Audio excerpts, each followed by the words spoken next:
बेशक देखिए, इजराइल के जर्नल्स भी कह रहे थे कि हम जानते थे कि हमको ये इतना जोखिम उठाना पड़ेगा, इतना नुकसान उठाना पड़ेगा, क्योंकि जो इजराइल है उसको अच्छी तरह से पता है कि ईरान के पास बहुत बड़ा बैलिस्टिक मिसाइल्स का जखीरा है।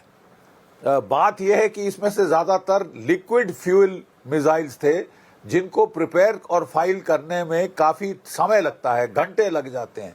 मतलब जहां भी टनल में छुपा के रखे हैं वहां से बाहर लाने पड़ते हैं और तैयार करना पड़ता है, ठीक है। और तैयारी के टाइम पे अगर आपके पास एयर सुपीरियरिटी नहीं है और इजराइल की एयरफोर्स मंडरा रही है आपके एयर स्पेस में, तो आपके काफी सारे जो मिसाइल लॉन्चर्स हैं उनका नुकसान होगा और जो फायरिंग की स्पीड है वो कम पड़ जाएगी। अब हमने देखा कि जो 6 दिन फायरिंग ये झड़प चली है, पहले दिन ईरान ने 200 मिसाइल्स फायर किए थे, अगले दिन 100, फिर 75, फिर 50 और उसके बाद 25 पे ये आ गए हैं।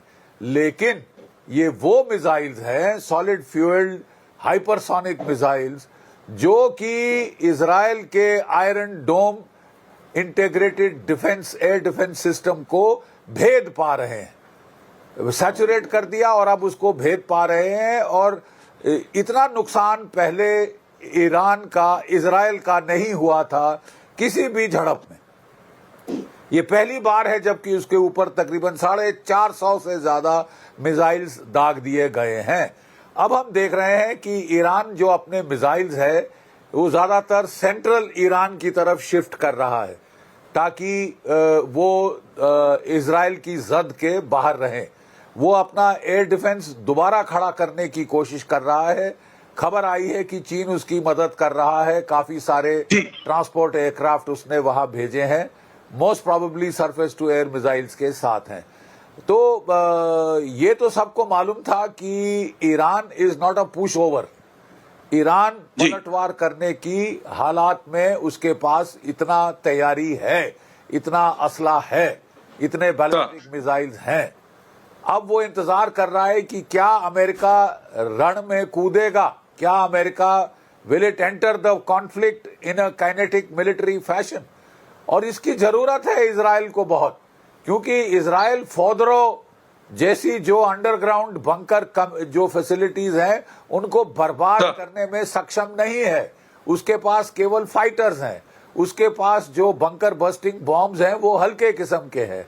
फोदरो के लिए आपको चाहिए जो कि 32,000 पाउंड यानी कोई 13,000 किलो के जो कि बंकर बस्टिंग बॉम्ब्स हैं, GBU-57। वो ये जो आपने बंकर बस्टिंग बॉम्ब्स की बात की है जनरल, जो कि सर आज यही जानकारी आई जनरल साहब। एब्सोल्युटली जनरल साहब, रण में कूदेगा जी, क्या कूदेगा? एंड एक बहुत बड़ा सवाल है, निशान है, अमेरिका लड़ाई में कूद पड़ेगा। सर कूदना तो चाहिए, इजराइल तो चाहता है। मेजर 2 ये कहा जा रहा है कि Trump is asking his military advisers about the effectiveness of bunker buster bombs against the Iranian facilities. ये अभी व्हाइट हाउस प्रेस कोर्ट से सवाल पूछा गया था व्हाइट हाउस के अंदर, अब से कुछ क्षण पहले डोनाल्ड ट्रंप के जो उनकी स्पोक्सपर्सन है उनसे सवाल पूछा, तो उन पत्रकार ने मुझे भेजा कि अभी पूछा गया है और उन्होंने कहा यस वी आर रेडी। तो ट्रंप, ये जो अभी जनरल साहब बता रहे थे, इट्स वेरी इंपॉर्टेंट, जनरल साहब को भी ऑन रखिए मेजर, ये बंकर बस्टर बॉम्ब्स ईरान को लेके ये बहुत ज्यादा इंपॉर्टेंट अभी हुआ है। This is real time breaking.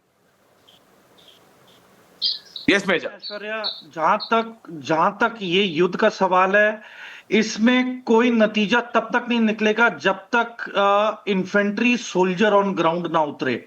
इसलिए आसिफ मुनीर से भी बात की गई है और प्रोबेबली पाकिस्तान इकलौता एक पूर्वी जगह है, ईस्टर्न फ्रंट ऑफ ईरान, जहां पे कोई अमेरिकन प्रेजेंस नहीं है।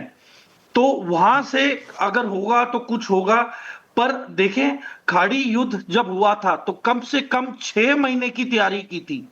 6 महीने की तैयारी होने के बाद ट्रूप्स तैयार हुए थे लड़ाई लड़ने के लिए। और देखिए, आज ऐसी लड़ाई है कि देखिए, आप तहस महस कर सकते हैं, कोलैटरल डैमेज कर सकते हैं, पर आपने पूरी लीडरशिप को साफ करना है, उसके लिए आपको इन्फेंट्री सोल्जर ऑन ग्राउंड ही उतारना पड़ेगा और वहां पे जो राइजिंग लायन है, जो असल झंडा था ईरान का, वो लहराना पड़ेगा। पर आप एक चीज समझें, 47 ईयर्स, 47 साल तक खमेनी अभी राज कर रहे हैं और जिस तरीके से रेडिकलाइजेशन फैल चुकी है ईरान में, मुझे नहीं लगता कि रातों रात यहां पे तख्ता पलट होगा।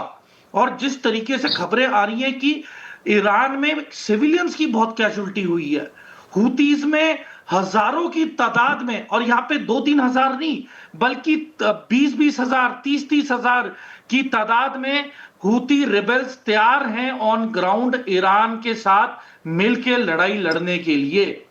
बस अब एक ही चीज है, जो एयर सुपीरियोरिटी है वो मेंटेन हो चुकी है। तो अब एयर सुपीरियोरिटी नहीं, मेजर साहब आप कह रहे हैं एयर सुपीरियोरिटी मेंटेन हो चुकी है। ईरान के सैयद अब्बास अगारची का अभी अभी आया एक, आजकल तो सब कुछ सोशल मीडिया पे आता है जनरल साहब, यू नो दिस, ईरान ने अपने देश में इंटरनेट बंद कर दिया है, लेकिन वो ट्वीट कर रहे हैं, कह रहे हैं आज थोड़ी देर पहले एक बहुत पावरफुल मिसाइल अटैक में हमने इजराइल के मिलिट्री कमांड और कंट्रोल इंटेलिजेंस हेडक्वार्टर को निस्तोनाबूद कर दिया है, जिसके चलते जो ब्लास्ट वेव होती है जनरल साहब, उसने सुपरफिशियल डैमेज दिया है आसपास के होटल्स को और आसपास के मिलिट्री हॉस्पिटल, जो कि सरोका मिलिट्री हॉस्पिटल है। वो ये कह रहे हैं कि हम ये नहीं रोकेंगे, और अगर ये ईरान खुले में दावा कर रहा है कि हमने इजराइल के military command control and intelligence headquarter उड़ा दिया, तो बचा क्या है? What is America waiting for general साहब? या डोनाल्ड ट्रंप सिर्फ छाती ठोकने के लिए, he won't not come out है इवन फॉर इजराइल। देखिए बात ऐसी है कि ईरान ने दावा किया है कि उसने मिनिस्ट्री ऑफ डिफेंस के हेडक्वार्टर को तेल अवीव में हिट किया है। उसने दावा किया है कि मैंने मोसाद के हेडक्वार्टर को हिट किया है, मैंने 8200 मिलिट्री इंटेलिजेंस यूनिट को उसको हिट किया है। उसके अलावा उसने हाइफा की रिफाइनरी को कई बार हिट किया है, पोर्ट सिटी जहां से $30 मिलियन का कार्गो हर साल हैंडल होता है, मेन पोर्ट जो है इजराइल का, उसको हिट किया है। और काफी रिहायशी इलाके हिट हुए हैं क्योंकि इनके मिसाइल की एक्यूरेसी इतनी ज्यादा नहीं है, और जब खासकर काउंटर मेजर्स होते हैं तो थोड़ी एक्यूरेसी और फॉल हो जाती है।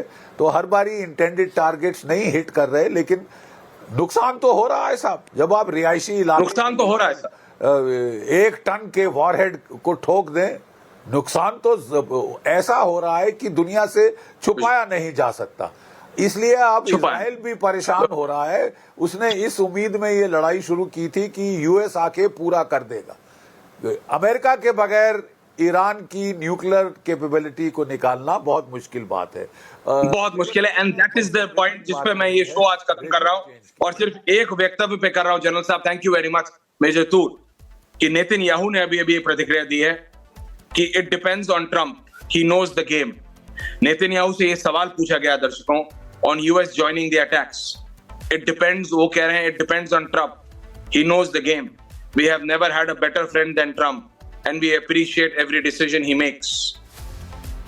और जब खमेनी को मारने पे पूछा गया तो बोले all options are open, it is better not to talk about it in media. और उन्होंने कहा नुकसान तो होता है जंग में, मेरे बेटे ने भी अपनी शादी पोस्टपोन कर दी। ये बेंयामिन नेतन्याहू कह रहे हैं। ये जो ईरान और इजराइल की जंग है, ये कब विश्व युद्ध में बदल सकती है ये कोई नहीं जानता। अमेरिका अगर इसमें कूदता है तो क्या रूस चुप रहेगा? क्या रूस यूक्रेन से निकलकर अभी भी यहां पे आके मदद कर सकता है ईरान की? चाइना जिस तरह से मिलिट्री वेपन्स भेज रहा है, क्या चाइना खुल के सामने आएगा?